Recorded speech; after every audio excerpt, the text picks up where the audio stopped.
Everybody. Shabbat Shalom to all of you. Yeah, good Sabbath. It's good to see you on this cold morning in Texarkana, USA. For those of you who may not be familiar with Texarkana, USA, we don't get a lot of cold mornings, but this is one of those, and we've got about five more in a row that are pleasant. So we're enjoying somewhat the cold weather. Welcome, though, to all of you from across the world. Some of you in the southern hemisphere, some of you in the islands, and I know you're enjoying a little different weather than we are right now. But welcome. Thank you for joining us this morning. For all those my friends in Tennessee, for all those in Colorado, Washington, British Columbia, throughout Texas, throughout different states, Colorado, as I said, New York, all the ones in the United States, all the ones throughout the world. We're so happy to have you.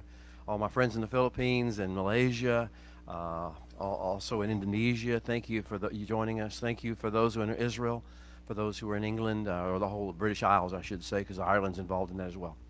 Thank you so much for joining us, and for those in Mexico and Canada, all throughout the world, we welcome you. New Zealand, thank you for you being here, New Zealand. We bless you, and we encourage you to join with us. We have a family here. We have a bunch of friends that have gathered. We are social distance, if you need to know, but we are here to enjoy the Sabbath together and to draw holiness, draw energy. Kedusha, we talked about it last week, and I encourage you, if you didn't listen, go on back and listen to last week's.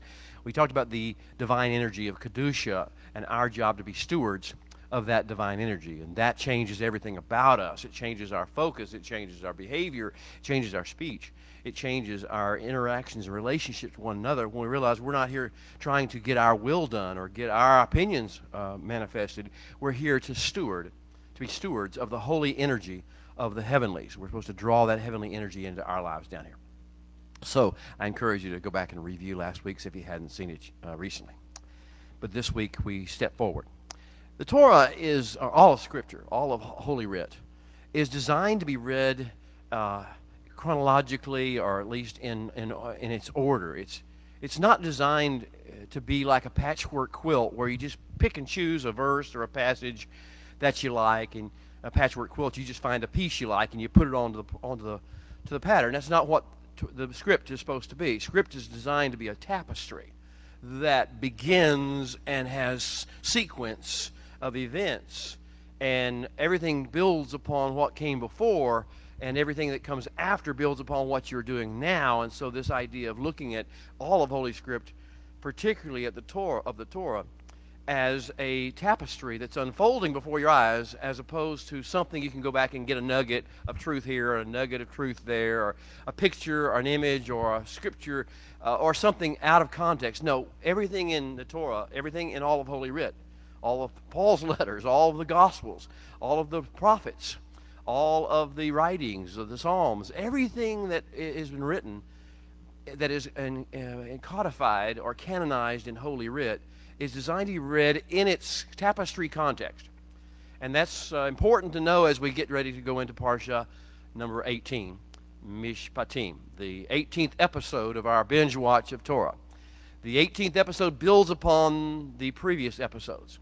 So what we're going to be reading in chapters 21 through 24 of Exodus cannot be looked at, should not at least, be looked at independently. This is where theology, especially postmodern Christian theology, has really missed the point. They take this out of context. They call it the law of Moses, and they tell you it's done away with. If you read it in context, you know that could not be, cannot be, will never be, is impossible to be, because these are the very living words the Creator of the universe has spoken over us in such a way as to be part of our training program, to be part of our great apprenticeship program, to teach us how to steward Kedusha. This is the first protocols of how you steward the holiness energy of heaven, and you bring it to earth in real time. So I hope you're maybe a little enthused. Context. Let's start with the context. We have just had a tremendous, stunning, world-changing experience. The great theophany of Sinai. We were called to the mountain. We left Egypt. We were called to the mountain, not knowing what exactly was waiting for us. We knew somehow we were going to be connected with the creator of the universe, the one who had redeemed us from the Egyptian bondage, but we didn't know what that was going to mean. What does it mean that we've been redeemed? For what have we been redeemed? Unto whom have we been redeemed? To become what have we been redeemed? We're about to find that out in our season of time at Sinai. Sinai is the actual Hebrew pronunciation, but I'll use Sinai intermittently because most people are familiar with that pronunciation. Thorn bush, thorns. What do we know about thorns? They didn't exist in the Garden of Eden, right?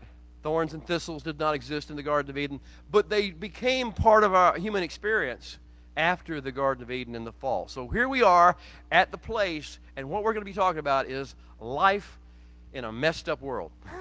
We are now called to live in a messed up world. We are called to live in a fallen world. We are called to interact with a fallen world in such a way as to bring Kedusha into it, to bring holiness and its energy into this fallen world. Sinai. That's why I think he chose this mountain with this name. This whole region was called Sinai, thorn bush, thorn plant. And just like he appeared to Moshe in the thorn bush, so he will appear to us in every thorn bush of life, in every situation of life in which it seems like, wow, a fallen man has outdone himself this time. And fallen man may be me, or it may be you, or it may be some politician, or it may be some government, but fallen man has outdone himself this time. Welcome to Sinai. Welcome to the thorn bush. Welcome to the place where we are to function at our highest levels. So, context. What happened? We had the great theophany. The creator of the universe, I call it breaking the finity barrier. He broke the barrier of infinity, came into the world of finity. He let his voice be heard. He let manifestations of his presence be felt and seen and experienced. There was a cloud. There was thunderings and lightnings. There was a shofar sound that came from the heavenlies that pierced the air and kept getting louder and louder and louder. But even that was not the fullness of it. These manifestations were just the prelude, because what really happened was not only did the creator of the universe step out of infinity into finity, out of eternity into time, out of the incorporeal into the corporeal realm and material realm in which we live, not only did that happen, his voice, his own endemic voice rang out across the universe. It started there.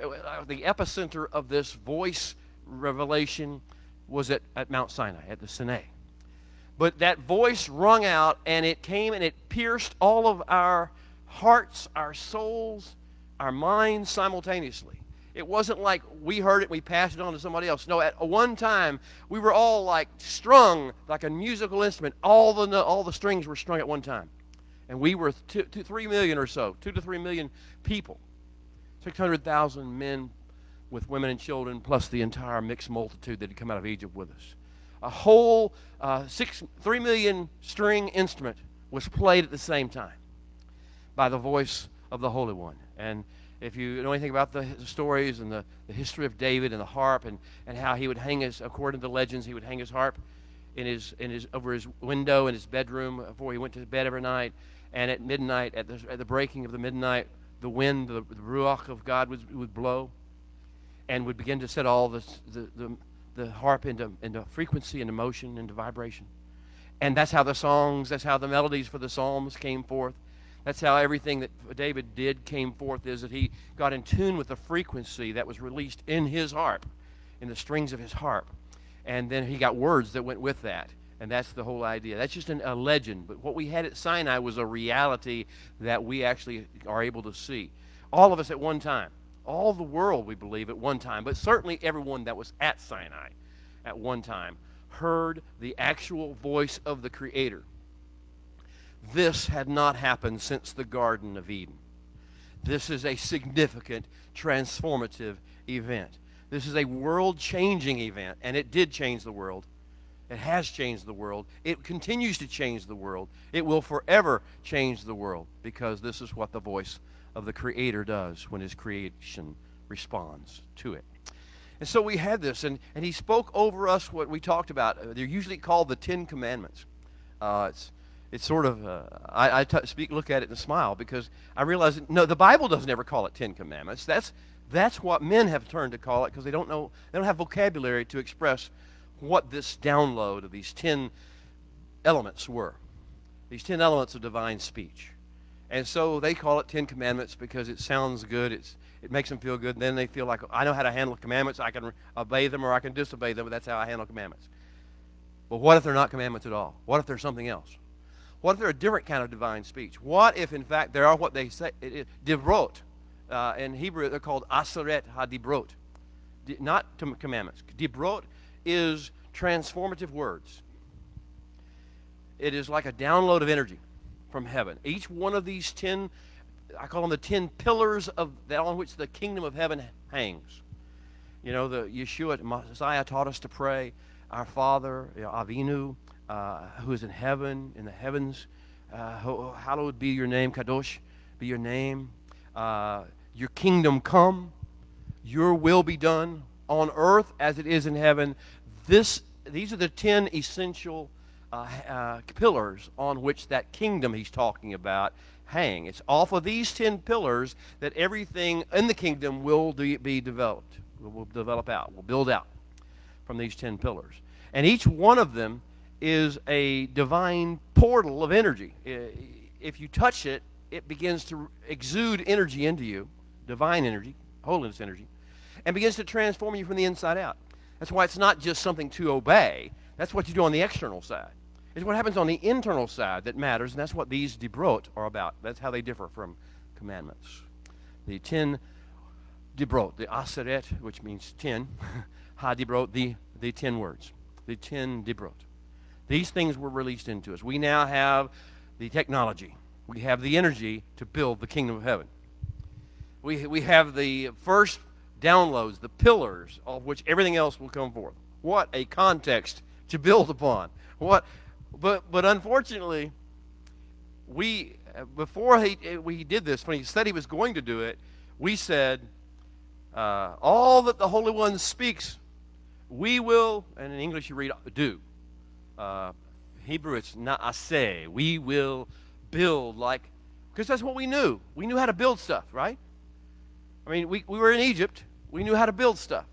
We built store cities. We built castles. We built whatever they told us to build. And so our first response when we hear that the creator of the universe is going to speak to us is we think he's like Pharaoh. We think what he wants us to do is build something. And to some degree, we're correct, but there's another facet that we're missing we got to get first. We'll get that later. But what we declared was, whatever you say, we'll build. We'll make it happen. We'll present it. We'll bring it into physical reality, that tangible, manifest, that people can see. You tell us what to build, we'll build it. That was our first response in chapter 19. Well, that was on day one of the theophany. It didn't take long, however. It didn't, actually before the theophany, that was 3 days before the theophany. It didn't take long with the theophany itself, with the sound of the shofar, with the lightnings and the thunderings, with the energy pulsing into us from the heavenlies, that our physical bodies, our minds, our pseudo-intellects were not capable of handling it.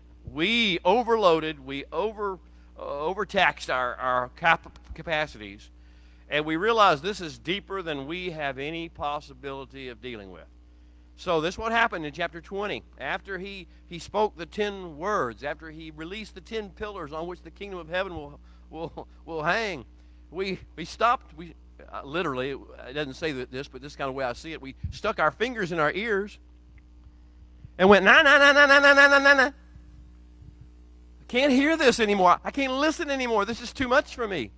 This is overwhelming. I can't handle it. And so what we did was we say, no, and then we ran away as fast as our feet could fly. We forgot that we said we will build this because we don't know how to build this. It's like if you're a carpenter and you're asked to build the Taj Mahal. With all the artwork you're going to have to do, with all the creativity, with all the design, all you ever did was hammer nails and cut boards. And now you're going to have to do, and this is too much for us. We have no physical way to build what he just gave us to build, the kingdom of heaven, based on these 10 pillars. And so we ran away, and we hit afar off, and we said to Moshe, Moshe, you go, man.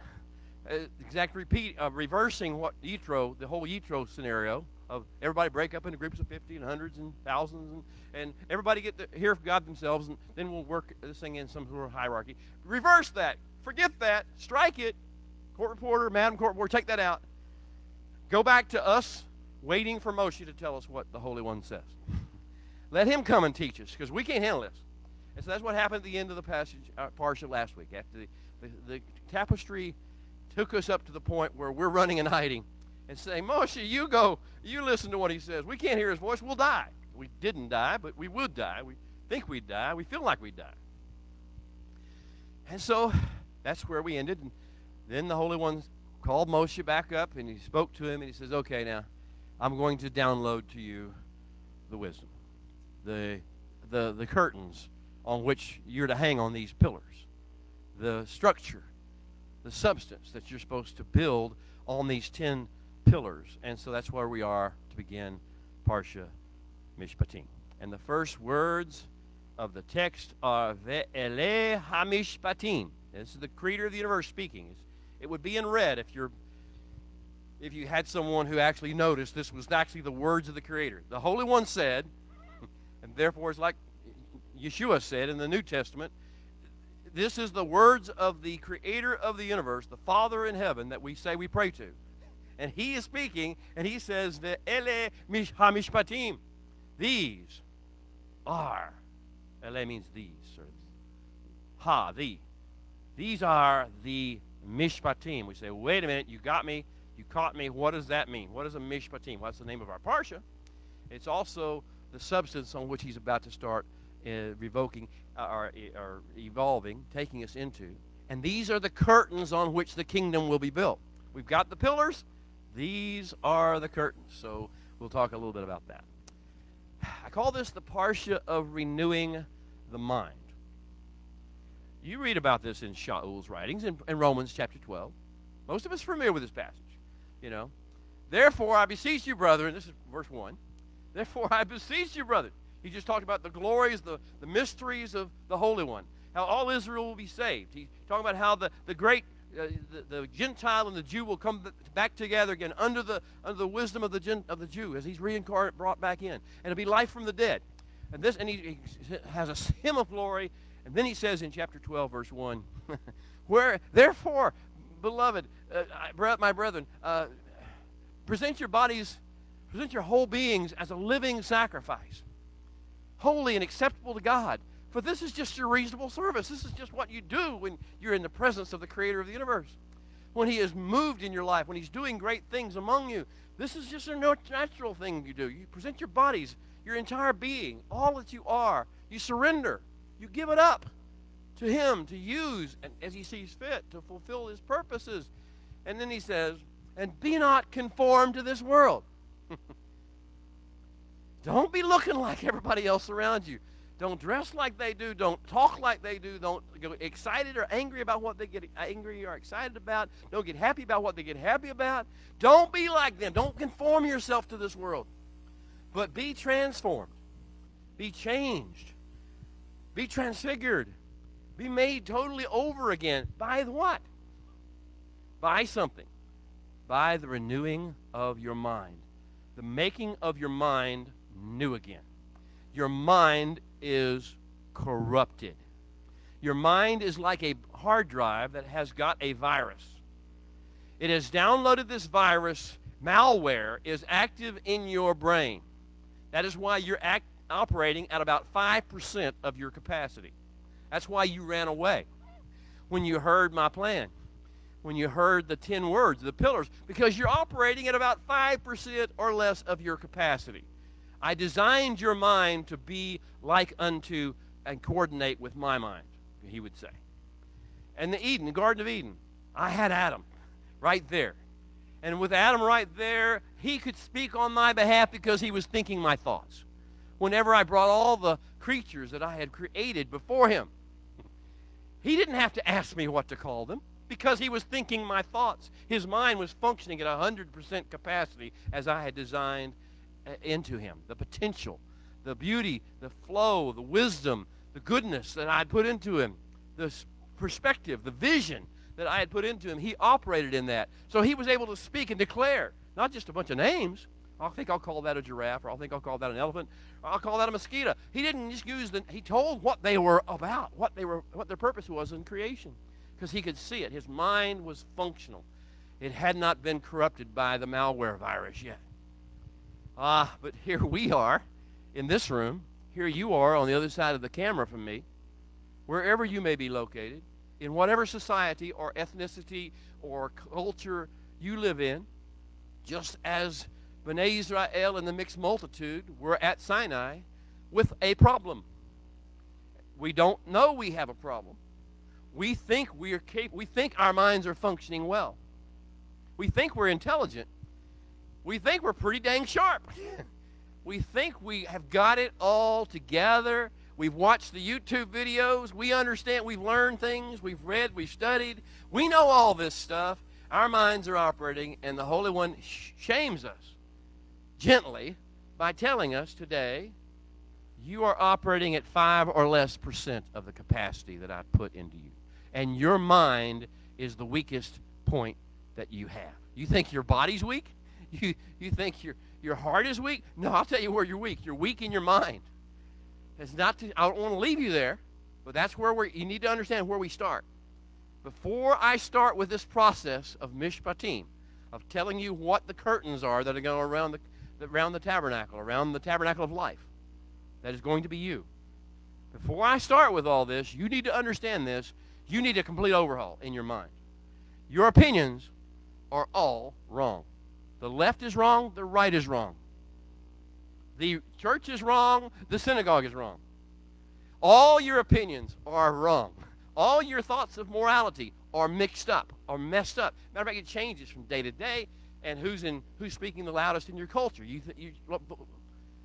Everything about you changes with regard to responsiveness to your culture around you and what other people who are very loud in their conversations are saying. So we have this issue of how do we get our mind back to the garden? We are stardust. We are golden. And we're caught in the devil's bargain. And we've got to get ourselves back to the garden. Stephen Stills, okay, he could do that. And Joni Mitchell, who wrote it, could do it as well. The funny thing about Joni Mitchell, she was never at Woodstock.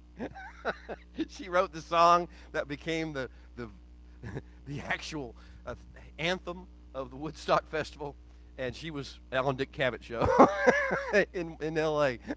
doing the Dick Cavett show. Well, at any rate, and she wrote it, and her boyfriend was Crosby, Dave Crosby, and so she gave it to the Crosby, Stills, Nash and Young group, and they became made famous. Well, at any rate, we've got to get ourselves back to the garden. How do we get back to a functional mind where we're not so corrupted, where we're not so full of folly and baloney, where we're not so toxic? If you didn't know how toxic human opinion is, all you have to do is go on Twitter or Facebook. I don't care which side you're on. I hope you've gotten over it. You don't have a side. But if you go on Twitter or Facebook or Instagram, I don't know, I don't do that one, but other people do that, Pinterest, TikTok, whatever the social media programs, you find out very, very quickly that we're still just like they were at Mount Sinai. We got 5% or less of our mind is functioning. So we need to renew the mind. Shaul said, be not conformed to this world, but be transformed by the renewing of your mind. Well, the Holy One's going to give us the protocols of how to renew our mind. He's actually going to take charge of the process. He wants to renew our minds where we can actually flow with Him, function with Him, and we will respond differently when He tells us what His plan is next time. Instead of just saying, na'aseh, we'll build it, when we really don't know how to build it, we're going to say, na'aseh v'nishma, which means I will build it, for I will shema. I will get in tune with, in frequency with, and vibrate at the same frequency of you, of who you are, and your voice. Now, that's going to change because we're going to have a renewal of the mind process. And the renewal of the mind process takes place through mishpatim. through what are mishpatim? I guess we should talk about that. I call it. I'm going to give you a few definitions and hope you just give you a picture. There's no good way to say it in English other than to give you pictures, tell you stories, and give you some word pictures. Our king, our great shepherds, our bridegrooms. These are his thoughts. These are his ways.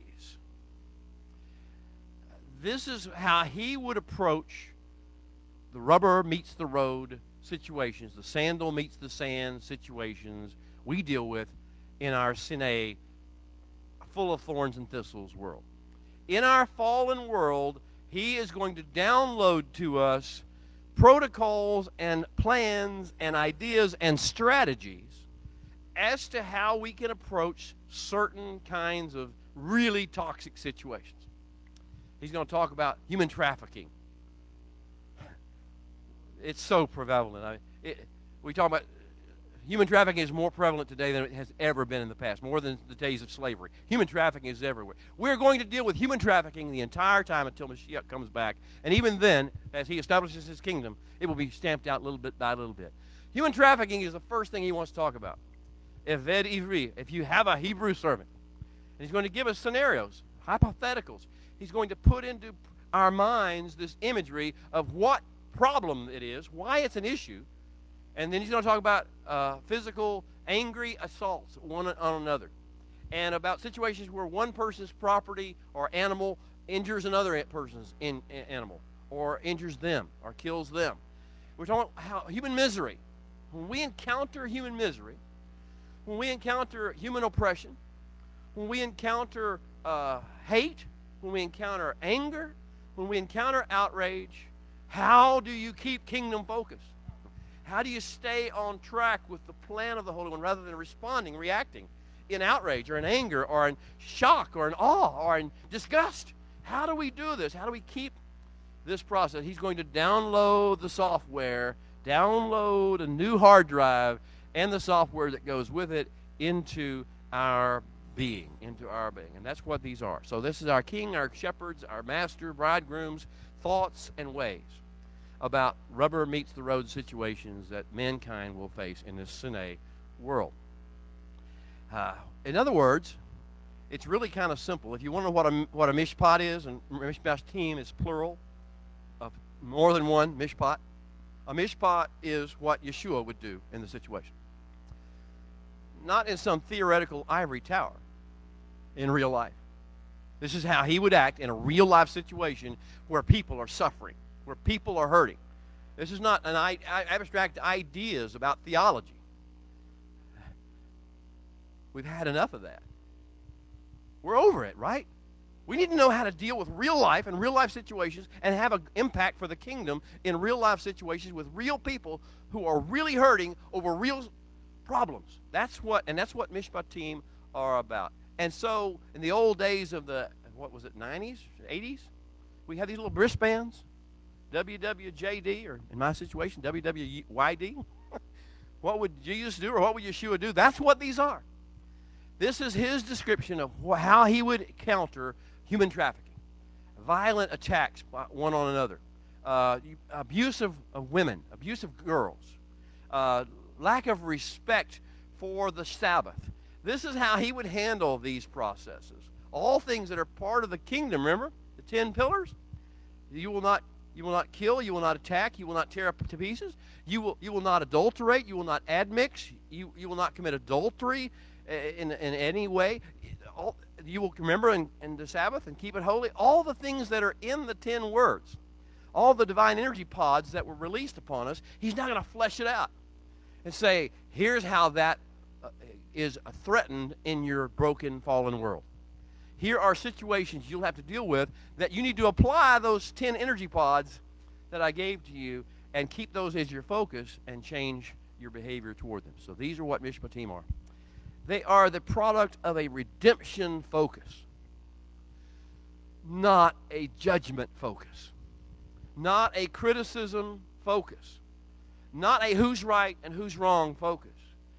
Mishpatim are about not how to punish the person who's wrong. They are about how to heal a society and the people who are involved that will actually be carrying on the work of the kingdom. This is about healing and restoration and redemption, not about morality or justice as the English people think of those terms, because those terms change with the generations. Those terms are ridiculous. They're nonsense. They make you feel emotionally involved, but they don't have any substance to them. But he says, my mishpatim have substance to them, and they will change. They will rewire your brain. So that's where we start. They are one of 10 forms of divine speech. Mishpatim are one of 10 forms of divine speech. Now, I talked to you last week about the 10 words, and I mentioned that they were like a crown of 9 jewels. The crown of the 10 words from heaven was, I am the Holy. He spoke first. The first thing he spoke was, I am the Holy One who brought you out of Egypt, out of the house of bondage. I am the Holy One, your God, who brought you out of Egypt, out of the house of bondage. That's the crown. That's the substance out of which all things flow. And if you try to separate the other words from that one, you're going to have a lot of trouble, because you're going to try to do it and obey it and make it happen in your flesh, and you can't do it. He says the only way you do this is it flows out of your relationship with me. Out of your relationship with me, the rest of the stuff will start to happen. So the 9 jewels that are in the crown, we talk about the 9 jewels, and the first one was you won't focus on images and idols. You won't focus on physical. You'll focus on the connection to the eternal, the infinite, as opposed to building replicas and trying to figure out what I look like and making me look like a frog or a bull or a calf or whatever or a cross or whatever you want to put me, or a Star of David, whatever you want to put me into, and make it an image, a talisman, some sort of a symbol. That is not how you get me in your world. You have to connect with me spiritually in the spiritual realm. So that's the first of the jewels, is no images, no designs looking like something in the earth or the heavens or the seas or the ground. None of that stuff. And then he goes forward and says, and you'll treat my presence, my name, it says in English, but it's Shem, which is his presence. You'll treat my presence in such a way as you will not denigrate it or cause it to be empty or vain. You will so carry my presence like it's the most important thing in the world to you. You won't take my name in vain, it says in English. Crazy. But at any rate, you won't make my presence a waste of time. You won't make having a relationship with me useless, fruitless, a problem. So then it goes forward. All the others that relate to that crown of He is the Holy One, our God. We have an exclusive relationship with Him, who brought us forth out of bondage. Everything is about coming out of bondage. Everything is about coming out of 5% capacity in our brains. Malware. Everything is about coming out of being so confused, so angry, so offended, so wounded, so broken, so caught up in our own emotions, caught up in our own opinions. And then he says, I'm bringing you out of bondage. And everything is about that. So the 9 words. Now, I just reiterated that. That was spoken last week. I told you that's the same way it works with the fruit of the Spirit. Fruit of the Spirit. You have the crown is the Spirit, the breath of God. And then you have the 9 jewels of that crown. You have love, joy, peace, long-suffering or patience. You have kindness. You have goodness. You have faithfulness. You have gentleness. And you have self-control. These are the 9 jewels around the crown. Everything in the Scripture is based, well, most of it is based upon a crown with 9 jewels. The 10. The combination of 10s.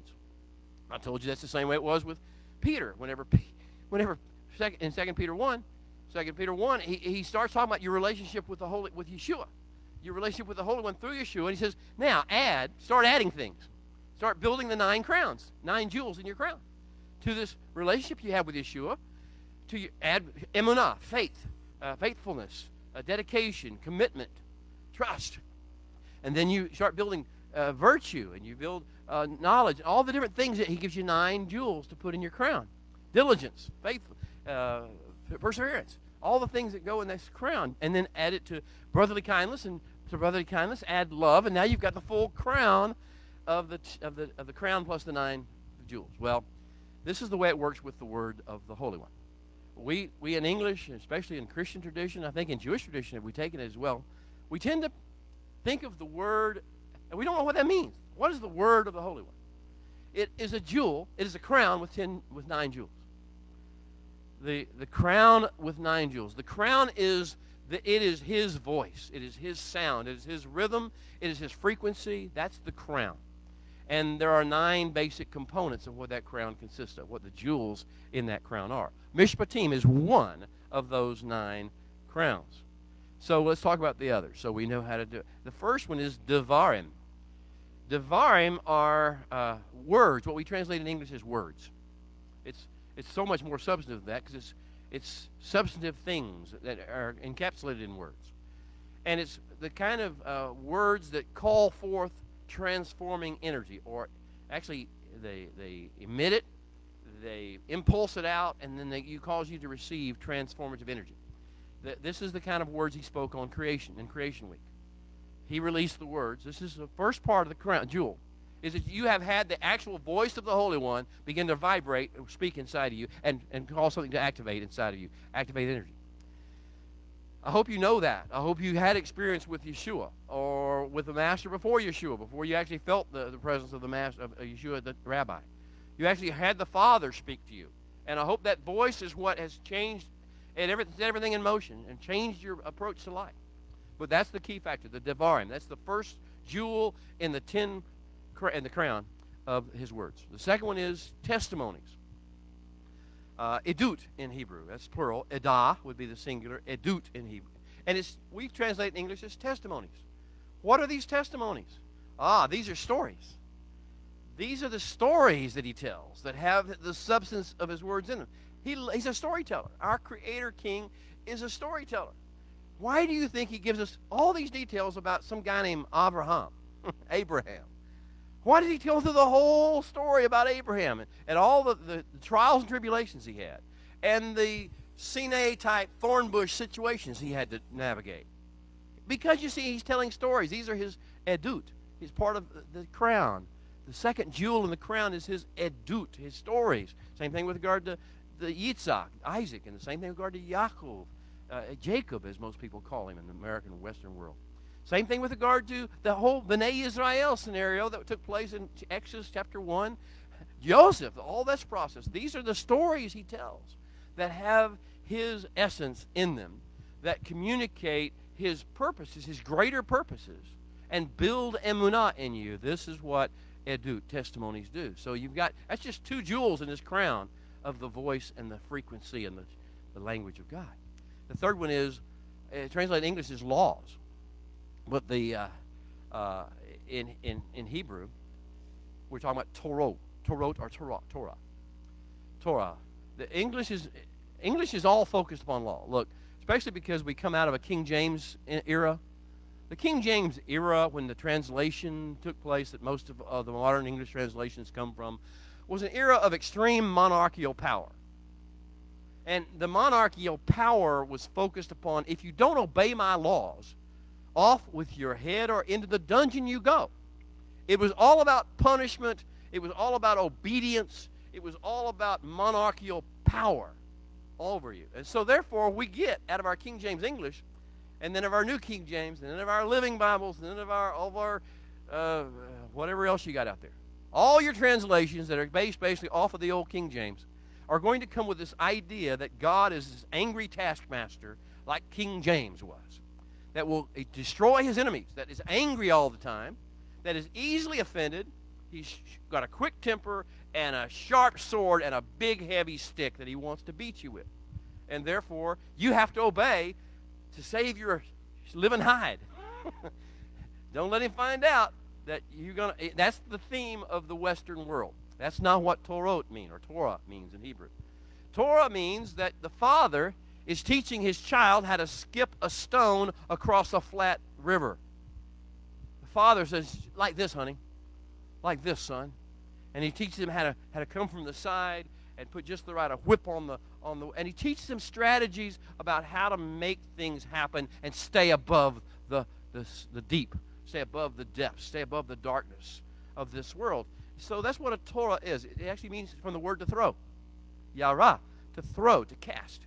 And the idea is that's what you're doing. Whenever you get into the Torah, whenever his instructions of life are coming, it is what a father would do for his son.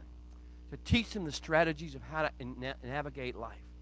How beautiful is that? And how to stay above the fray, how to stay above the darkness and the swirling depths of the mind control world that we live in. So here it is, Yara. That's our Torah. We are learning how to cast and stay above the water. And so that's Torah. Instructions for wise, fruitful interaction. How are we supposed to be fruitful in this world? The Torahs, the Torot of God. The fourth jewel. So the jewels we have so far are Devarim, or power-packed words that call forth transforming energy. We have testimonies, or Edut in Hebrew, which are the stories that he tells that carry his essence with him and connect us with him forever. And then there's the Torah. These are the ways the Father would train us, like an apprentice being trained by a master in life skills. And then we have ways, the Derakim in Hebrew, or Derakot, some masculine versus feminine, but a Derek. Haderek is the way. You know, when we talked a lot about in Yeshua's time and Shaul's time, Paul's time, and about the way. Yeshua said he was the way, the truth, and the life. This is this idea of the derek. The derek is the pathway, the route that leads from a departure point to a destination. That's a way. And so the Holy One, some of his words are designed to provide for us a way, a route, an inscribed pathway that if we stay in the pathway, if we stay on the track, finish the course set before us, run the race on the course. If this is what we do, then we will have the prize, the crown that waits for us at the end of this process. These are the derachim, or the derachot, depending on what context you're in, male or female, masculine, feminine, of the Holy One. And these are special kinds of words. And this is kind of basically how he related primarily to Abraham. He said, in chapter 18, he said this. He said, I have known Abraham that he may teach his children and his household after him to follow the derech, to follow the way of the Holy One, to do mishpat, and which we're talking about today, the things that bring about healing and restoration in the world, make tikkun for the world, make a restoration, a redemptive process going on, and to Zedek, make straight a path. This is the way. So we have the words, we have the testimonies, we have the laws, we have the ways. That's the first four crowns, four jewels in the crown. Then we have what's called precepts. Now, if you ever want to just dig into this stuff, if you ever want to spend a Shabbat afternoon or something like that, trying to dig out, go to Psalm 119. Psalm 119, the longest chapter in the Bible. It is the longest book in the longest psalm, and it has an acrostic for all the letters of the alphabet, Gimel, Dalet, Hey, all the way through. And what you find is that in this Psalm 119, it is a love song to all the words of the Lord, all the kol, the voice, and the frequencies. And so it talks about these different varieties, and you'll find among them this we're talking about the precepts. In English, we call it precepts. I love your precepts, right? I love your precepts. I wait for ordinances. I wait for all these things.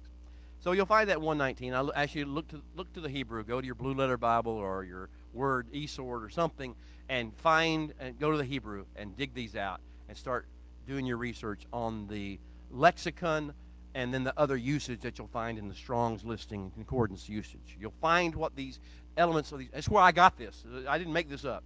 This comes out of Psalm 119 and out of the whole tapestry of the Torah. So the next one is precepts, and that is in Hebrew pekadim. Pekad means to visit. It is to visit, to inspect. It's like a military, a muster. When he musters you and he begins to speak to you and he tells you what straighten up your uniform. You're out of uniform. You need to put this part of your uniform back on. He gives you your instructions, your directions. He gives you orders, so you'll know what your next assignment is and what your next mission is. This is pekudim, and these are called precepts. And then you have, here we go. The next thing you have is what in English is called statutes. Did you realize the words of the living God are this complicated? They're actually not complicated. They're beautiful. But what you have to do is understand you've got a major chore. Your brain is working at 5% capacity, and he wants to increase that capacity, so he's going to use all of these in different contexts to return you to the garden. So statutes in Hebrew, singular would be hok, plural hukot, and they're basically rhythms. It's like in a symphony. Symphony comes in movements, and this is kind of the movements of the symphony. When he tells you to focus on this at this particular moment, okay, so the conductor is saying horns, strings, percussion, and this is what you do. It's like, okay, certain things at certain times, certain seasons. He's always conducting an orchestra. He's always developing a symphony. He's always choreographing a dance, knowing what needs to be focused on when. These are his hukim. And we don't need to understand why. It's all his prerogative to tell us what these are about. Why he wants percussion now. Why he wants us to build the crescendo now as opposed to some other time. Why he wants to strike while the iron's hot. We don't need to know all that stuff. We just need to do, whenever he says strings, then we give him strings. That's the key of hukim. And those are the words. Next one is what we translate as commandments. This is the one most people know about. Commandments. This is just one of 9 jewels in a crown that make up the entire vision of the words of the Holy One we're to respond to. Commandments in Hebrew, singular would be mitzvah. A mitzvah. It's a mitzvah. Or in plural would be mitzvot. More than one. Mitzvot. We do in the mitzvot. And these are the things that we think of in English as commandments. But what they are is apprentice instructions. It's the master is teaching a class, a long-term class. He's trying to teach you how to become an artisan. Whether you think about it in terms of a bricklayer or a carpenter or a potter or any kind of art or craft that you could learn, or skill or trade that you can learn. He doesn't teach you all at once and say, this is the way you do it. How does this happen? One at a time, he gives you instructions, and then he lets you play with it, work with it. Then he lets you begin to see and develop your skill at it and and when you mess up, this is not the end of the world. Well, we wouldn't have any master apprentice programs if it was. I mean, that's the whole idea. You learn by messing up. This is why I get tickled when people say, oh, I failed God. Well, you're in an apprenticeship program. It's designed into it that you'll fail him. Not so that you can say, oh, I'm a horrible artisan. So that you can learn, come back to him and let him begin to teach you how to overcome that deficiency so you don't make that mistake to that level again. So these are apprenticeship instructions from a master to an apprentice. All of his, what we think of commandments are like that. That's another part of the jewels in his crown. And then there is what's called in English the charge. And I charged you. And I charged Joshua. I charged this. I gave you this charge. And it's mishmaret in Hebrew. It's part of the form of the word shamar, which means I put this in there for you to cherish and treasure and value. And for that reason, because you cherish and value and treasure it, you now begin to guard it, be very protective over it, defend it against all pollution and all things that might adulterate it or admix it or take away its value to you. And therefore, now you've on this whole course of shamaring, mishmoret. This is the charge I give you. So that you will learn what's important and keep your priorities straight. And you will be passionate about what you do. You won't be a bunch of intellectuals. You won't live in ivory towers. You'll be engaged and enthused and excited because you value what I've said to you and the plan that I have revealed to you. This is your charge. And a charge should make you inspired, encouraged, enthused, almost so excited you really want to get out and start doing something rather than just sitting around talking about it. This is the idea of a charge. And his words are like that. Some of his words are like that. These are what I call sphere of influence stewardship directions. How, remember, we are to be stewards of Kedusha, his holiness, energy. And we are given certain realms of authority. We are given houses, relationships with the other human beings. We are given property management. We're given animals in some situations. We're given trees in our yard. We're given, carpet or floors or kitchen, stuff in our refrigerator. We're given things to be stewards over. We're given to interact with in such a way as to bring heaven into earth. That's the only reason. It's not to satisfy our physical needs. It's not to make us happy. It's not to somehow please some society or fund the government or some institution. It is about becoming vessels of the holiness of God into this world, stewarding our spheres of influence and everything within those spheres of influence. And his charges, his mishmaret, are to energize, empower, and direct us to be good stewards of all of the things that he's put within our trust or within our care. Each one of these is an hour lesson session in its own. We're going to pass right through. We're doing the 9 jewels of the Holy One's words, what the words of the Holy One consist of. There's 9 jewels in this crown, and we're at 8. And the 9th jewel is what we call judgments in English. Hebrew, now you know where I'm going here. Mishpatim. This is the one. This is the 9th jewel in the crown. And the numbering and sequence depends on when you start looking at them, because it's a round crown. So wherever you start looking at it. But in my analogy, the way I'm using it here, because I'm going to teach you on Mishpatim. We're going to talk about Mishpatim. I made it the 9th one, even though it's one of equal importance with the others. And Mishpatim, translated in English as judgments, but badly translated in English as judgments.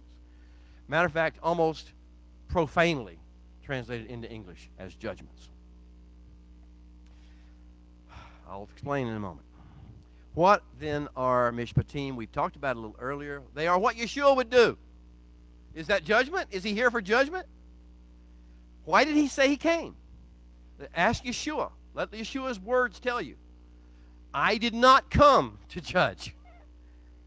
I know this freaks people out. They hate this when he said this. I did not come to judge. What did I come to? To redeem. I came to seek and save the lost. I came to redeem. I came to bring life, health, and peace. I came to make your life more, give you life and life abundantly. I came to be the good shepherd. And we talked about the crown, the 9 jewels that go with that crown of being the good shepherd last week. He came for these reasons. And now, if these things, these mishpatim, if these were judgments, then it has nothing to do with Yeshua, because he didn't come to judge you. He came to redeem. He came to restore. He came to heal. That's what he did, right? That's what he did. Now, there's a level at which his healing and his restoration, if you get offended by it, will place you, by the law of sowing and reaping, into a status where you will be getting a negative harvest. That is not him judging you. That is him allowing you to choose what kind of harvest you have.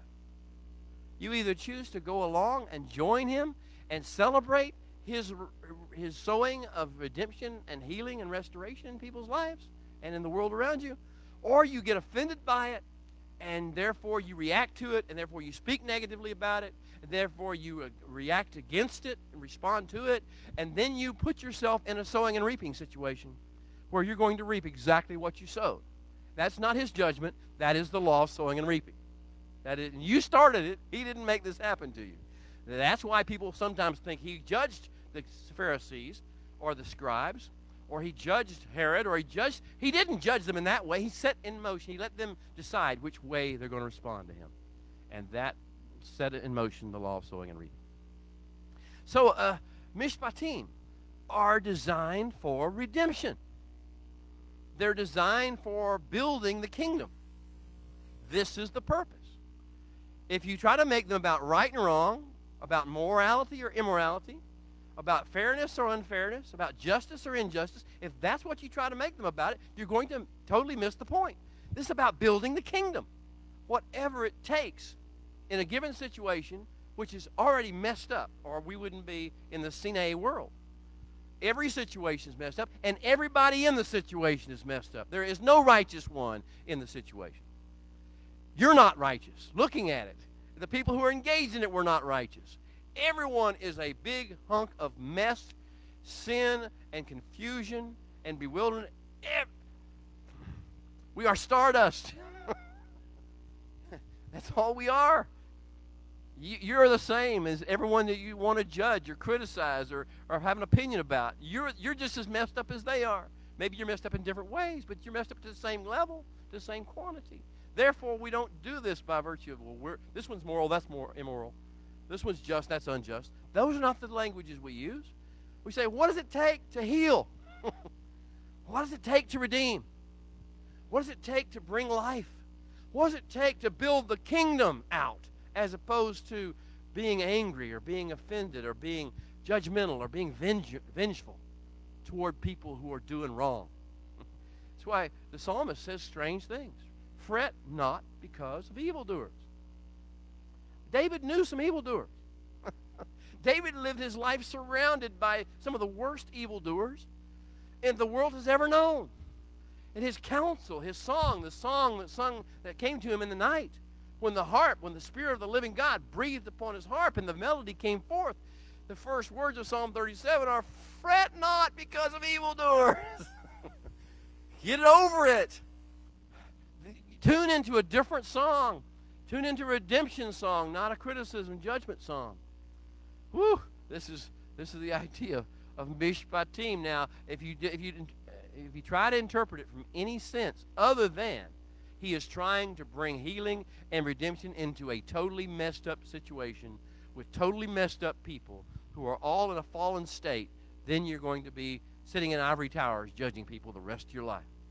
You're going to be sowing judgment and you'll be reaping judgment. Yeshua taught this too, right? He said, judge not. And there's a reason for that. It's not just because it's below you, beneath you. You're more spiritual than that. There's a serious reason for you to judge not. If you're my disciples, if you're trying to build the kingdom, judge not, because you will be judged. You set in motion the law of sowing and reaping. You're going to get exactly what you're giving. And then you're going to say, why are they judging me? Because you judge somebody else. And you get it 10 times, 10-fold, 30-fold, 100-fold. You don't get it one time back. They judge you back. No, you get multiple judgments. You get multiple criticisms. So that's why he says, this is the law of the kingdom. This is the kingdom's way. Don't judge folk. Because when you do, you set in motion some really ugly stuff that's going to come right back on you and your family and your children and your children's children and your property, the things I've assigned to you. You're totally reversing the process that I'm trying to build, which is to heal, restore, return to the garden. You're doing the exact opposite. You're bringing pathology, toxicity into the world by your judging. You think you're fixing something. You're not. It doesn't help. All it does is create more toxicity. So that's what he said. He says, and beware, if you're going to go down that nasty road of judging, then you better be prepared. Because with the exact same standard, you're going to judge them with the same, and then he says, they're going to come back after you in as a harvest, in multiples. So you might want to consider, even if you don't want to catch in the spirituality of what I'm trying to tell you, just for your own self-interest, you probably don't want to start judging people. You don't want to start judging your politicians. You don't want to start judging your government. You don't want to start judging your church leaders or your synagogue leaders. You don't want to start judging your friends or your enemies. You don't want to do that. This is radical. This is a master teaching a son or an apprentice a craft. You want to be fishers of men? Quit judging. You want to be builders of the kingdom? You want to be peacemakers? You want to be the meek? You want to be those who inherit the earth? You want to be those who rejoice with the kingdom as the sowing is done and the reaping begins? Who rejoice, bringing their sheaves? You want to be a harvester? Then you need to sow the right stuff, and that's really what he's teaching us in all those messages. Well, I'm going to run out of time to talk to you about what these mishpatim are, but I hope you're seeing that what he wants to do is renew our minds with mishpatim, with his statements based upon real life situations. Now, here's a little cue for you. By being a lawyer, I can tell you a little bit about jurisprudence, okay? I'm not going to go through a jurisprudence course, but understand this. Courts, those who have authority in the judicial realm who are trying to bring healing, do not act issue advisory opinions. What that means is there has to be an actual case or controversy. Real people with real problems have to come before them. They don't just issue. The legislatures try to do that. You know, sometimes presidents with executive orders try to do that. They make up situations or they think up situations and they apply laws to them. That's not the way you do with a mishpat or with even in a courtroom. In a courtroom, what you do instead is you deal with an exact fact situation. You deal with real people. So there's no, in other words, for the master, the Holy One, to tell us these mishpatim, he has to draw upon an experience we have. A set of experiences that we have that are controversies that we have seen, that are messes that we have dealt with in our collective history. So everything you're going to read about in chapters 21 through 23 are stories that are drawn from the lives of the patriarchs. The first one is what? The first thing he wants to talk about is what? He said, if you have a Hebrew slave. Well, most of us look around and say, I don't have one. I don't intend to buy one. I ain't looking for one. He said, oh, you do have one. Everybody's got one. His name was Yosef. English people like to call him Joseph. In everybody's family line, in everybody's history, whatever race you're in, whatever ethnicity you are, whatever culture you came from, whatever nation you were in, because heaven touched earth at Sinai, because now these mishpatim come forth, and it says, now remember Yosef. Remember Joseph. Remember that there was a Hebrew slave. And so whether you buy one or whether you just own the one you've got, which is Yosef, how are you going to deal with him? Because the world, this is a human trafficking situation, right? He was human trafficked. Silver was paid for him. And he was delivered to the Ishmaelites and the Midianites by his own brothers and sent down to Egypt by the Midianites or the Ishmaelites and sold to Potiphar for more silver. And then he was put in Potiphar's house. And you know the story? Potiphar didn't let him go after 7 years. Potiphar's wife made accusations, false. What? And that's one of the things we're going to talk about. When a person makes a false accusation against somebody else, that's one of the mishpatim. All these stories out of the Abraham story, out of the Joseph story, out of the Isaac story, all these things you're going to read about come from that. And then there's one of them, I love this one. This is where it talks about the Hebrew slave, okay, and he marries someone in the house of his master. And he has children. Rack your brain. Who's he talking about? What's the story? Where did someone go into somebody else's house, become their servant, become their slave for 40 years? And during that 40 years, had a wife, found a wife, took a wife of the household, and had children by that wife, and had to leave those wife and those children behind. Who are we talking about here? What case or controversy are we dealing with? This is very, very close and real to one person's heart. Moshe. Moshe went into the house to serve Jethro, the Midianite. And while he was there, he married the daughter of Jethro, Zipporah. And in his marriage to Zipporah, he has 2 children. While he's there in serving as the slave/shepherd of Midian, of Yitro, he has 2 children, Eleazar, the other one, my name just went out of my mind. He has 2 sons. Gershom, thank you. And whenever he is called out by the Holy One, whenever he's called to Sinai, he met at Sinai and sent to Egypt and then led, guess who he had to leave behind?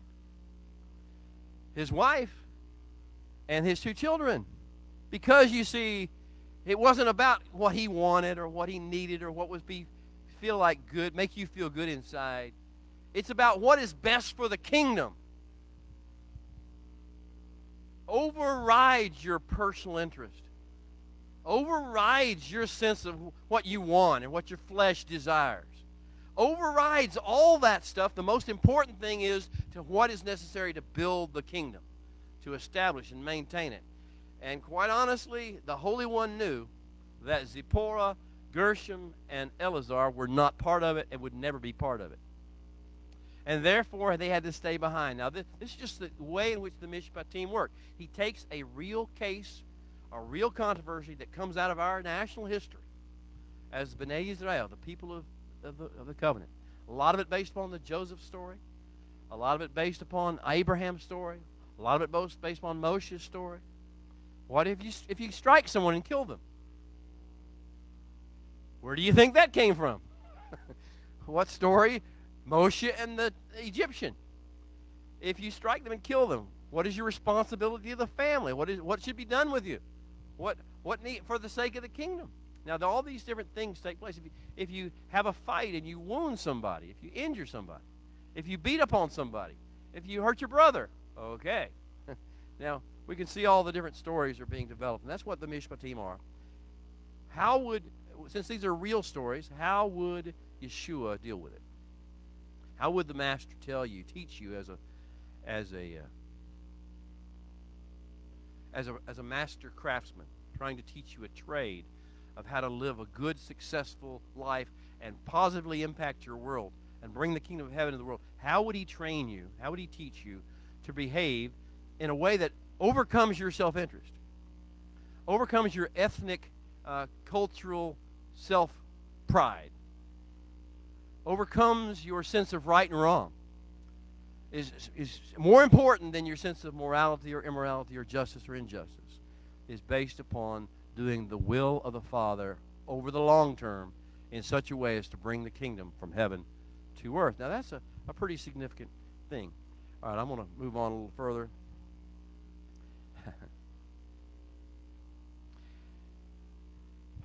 I like to think of the mind as the operating system of the human computer, and the heart as the mind as the hard drive, and the heart as the operating system. I know for some of you who are not computer savvy or into it, that might not mean anything, but in our world, the mind is the hard drive, and the heart is the operating system. Now, you can have 3 operating systems. There are only 3 in the kingdom. In the spiritual world, there are only 3 potential operating systems. Now, I operate Macs, and so they use animals as theirs, that label their different thing, leopard or whatever level you've got. But they give names to these operating systems, right? Links, different things. Well, in the spiritual world, I give them names as well. And the first, this comes largely out of Proverbs and Psalms. There are 2 operating systems that are the main operating systems. They either have the operating system of, I call it Zadik, righteous. There's only really one of these that operates. It's Yeshua. It's the Master. It's the Holy One himself and his manifestation as through Yeshua. And this is Zadik. This is the Zadik operating. This is what we had in Garden of Eden. We had a hard drive that functioned and an operating system that functioned according to the mind of Mashiach. That is the plan. And that's the Zadik operating system. And it is divine wisdom, long-term perspective, seeing the good of the kingdom, the better for the entire plan. And then there's the alternative operating system. You got Windows and you got Mac, right? You got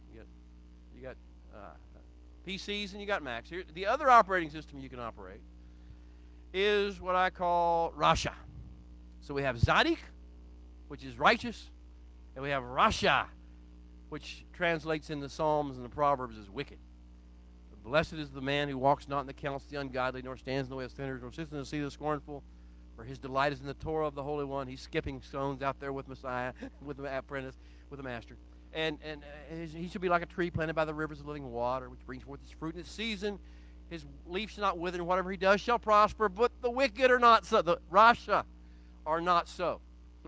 They are like the chaff that the wind drives away. Therefore, the Rasha, the wicked, shall not stand in the judgment, nor sinners in the congregation of the Zadik, the righteous.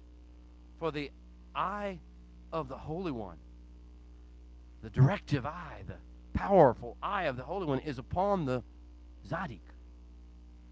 But the way of the Rasha, the way of the wicked, will perish. It's going nowhere. It's spinning downward in a spiral to death. So these two operating systems you could possibly have: the operating system of the Zadik, which means we have to be totally connected to, and surrendered to, and self-deny for the Messiah, Mashiach, and live according to His will and His plan, and do His works and do His things. He said, greater works than these will you do. All the things that He taught us, this must be the operating system, or we're going to follow the other way. We're going to follow the way of the Rasha, the wicked. And that wicked, it looks good to us. It's the political world. It is the ideological. It's the religious world. It's all the different institutions of man that have been designed. This is the way of the Rasha. And the way of the Rasha will not prosper and will not bring forth fruit in its season. Not the good fruit. His leaf will wither. And you will see how that takes place. So this is the idea. You have the Zedek, the way of Zadik, the way of the Rasha, the operating system of the Rasha. Or you have the third option, which is a hybrid. Kingdom of Heaven is not good with hybrids. Kingdom of Heaven tries to teach you need to be what I put you to be, not mix it with other things. This is the mixed bag. This is when you double platform. You cross platform. And you cross platform the way of the Zadik with the way of the Rasha, the way of the righteous with the way of the wicked, and you're what Torah calls, what Proverbs calls, what James calls the double-minded man. Because you have two operating systems competing with one another. You have the way of the Zadik, the righteous one, and you have the way of the Rasha, the wicked one, operating in the same hard drive. And so what happens is you have competing messages floating to you. You have conflicting files and protocols. And now you're really in confusion. This is where the viruses come in. This is where the malware comes in. This is where your mind starts to lose its capacity. If you've had a computer that was affected severely by malware and viruses, you know how slow it operates. You know how sometimes it doesn't work. You can't get the programs to work. Some days you do, some days you don't. Before it all shuts itself down, because eventually it's going to shut itself down. That's the way of the Rasha will take over. But in the meantime, it's sort of halfway functioning, halfway not functioning, sometimes not functioning other times. That's the reason we have mind issues, because here's the deal, folks. We, you, me, we are in a world in where the operating systems have become double. We have two operating systems operating at the same time. And now, so we need to have something called the renewing of the mind. The Holy One needs to make our mind new again. Our mind is messed up. This is step one, though, folks. If we don't realize that our mind is messed up, we will never accept His protocols to renew our mind. We won't think we need to renew our mind. That's for somebody else. That's for those people who don't have it all together, who aren't correct in their theology, who aren't correct in their relationship with God, who aren't. We won't, if we don't realize that human state, us and theirs, is all conflicted, all caught up in these dual platforms and the double-minded man. And what does James say about the double-minded man? Yaakov is his real name, but we'll go with James. What does James say about the double-minded man? He is, I can't hear you because you're so far away from me, unstable in all of his ways. He's not really on board with anything. Even when he starts the right direction, he can't stay with it. He's unstable. He's easily distracted. He's easily confused. He's easily taken in different directions. He's unstable in all of his ways. He's not even trying to do the ways of the Holy One anymore. He's all caught up in his own ways, and he's inconsistent with that. He's got a double standard for everything in regard to that. He's angry, he's offended, but he hates it when other people get angry and offended. He's outraged, but he hates when other people get outraged. He thinks that they're so inferior to him because they're outraged about silly stuff. I hope you just caught that. You're outraged that somebody's outraged. All right, I hope you're seeing how the brokenness, the messed up part of man is, and why it's so important that the Holy One begins to renew our mind, make our mind new again, return us to the garden, return us to that pre-fall state where we begin to interact with and receive impulses and messages from him, and therefore are able to actually, level by level, training program by training program, course by course, phase by phase, begin to incorporate his thoughts as opposed to our thoughts, his priorities as opposed to our priorities, his instructions as opposed to our feelings of what's right and wrong and fair and unfair and moral and immoral and good and evil and all the things that are in the fruit of the tree of the knowledge. When we get back to the tree of life, when we reconnect with the tree of life, in which he's been trying to get us to reconnect with the tree of life ever since the garden, and he keeps opening up the tree of life like at Mara, saying, all you need to do is connect the tree of life. You'll turn every bitter situation sweet. All you got to do is reconnect with the tree of life. Who's listening? Who's listening? Who wants to hear his ways of us reconnecting with the tree of life and bringing life that will bring sweetness into the world as opposed to more bitterness? I mean, we become like Egyptians magicians. You know, Moshe, actually Aaron strikes the Nile River and the water turns to blood. So what is the response of the magicians of Egypt? We can do that too. And they bring more toxified water into the world. That's what most of us do in our broken, poisoned minds. We respond to a bad situation by making it worse. So the Holy One says, Moshe, call forth the amphibians, the frogs we read in English, but the swamp creatures, the creatures from the swamp to come forth and invade the world. And Pharaoh's magician says, hey, now there's swamp creatures in everybody's house, in everybody's kitchen, everybody's bathroom, in everybody's bed. There's swamp creatures everywhere. So the response of Pharaoh's magicians is, we'll make more. We'll prove this to you. We can do that. And so they make more swamp creatures. That's what I'm seeing, unfortunately, even the people who claim the name is we make more frogs. There's plenty of frogs already, guys. There's plenty of swamp creatures. We don't need to make more swamp creatures. We don't need to add more toxicity to the world. That's the response that most of us use. And the Holy One says, no, I'm never about adding more toxicity. He's always about bringing redemption and healing. Whatever it takes, whatever word he needs to throw in there, whatever approach he needs to give, even if it causes us to self-deny. Now, one thing about the renewing of the mind, and we're going to run out of time here in this meeting, but one thing about the renewing of the mind that is important is it starts with your own self-importance. You know, Yeshua started right there too. He said, unless a man deny himself, none of this other stuff matters. Nothing will have any effect whatsoever until you come to the point where you will deny yourself. Well, the first place where denying yourself matters is in the mind. In this renewing of the mind process. Learning how to let him tell you how to think, not to think on your own, not to do your opinionizing, not to do your theorizing, not to do your ideologizing. That's a strange word. Not to be all focused on your ideology, your theory, your political theory, your philosophy, your religion, your religious approaches, not your theology, not upon the things that your mind conjure up. That's what you need to let go of and let him take control, take the reins.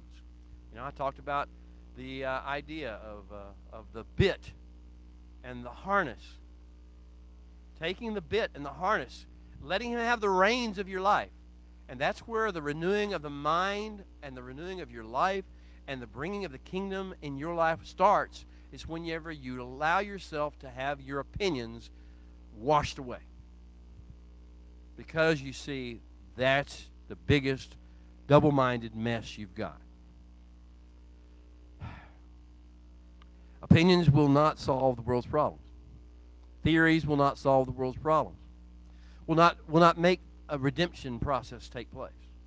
The only thing that will make a redemptive process take place is not to add more toxicity, not to add more theory, not to add more ideology or religion. What you do is you add the kingdom of heaven, the things that the Holy One says.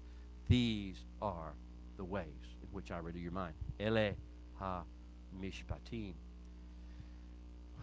Well, we are ready to invite him to have his way. I didn't get too detailed into all the mishpatim. I didn't get to talk about the promises he made that in the course of this mishpatim process, he's going to release the angel, the Malach Elohim, the angel of the Holy One, to lead us, to guide us, to be our protector, our defender.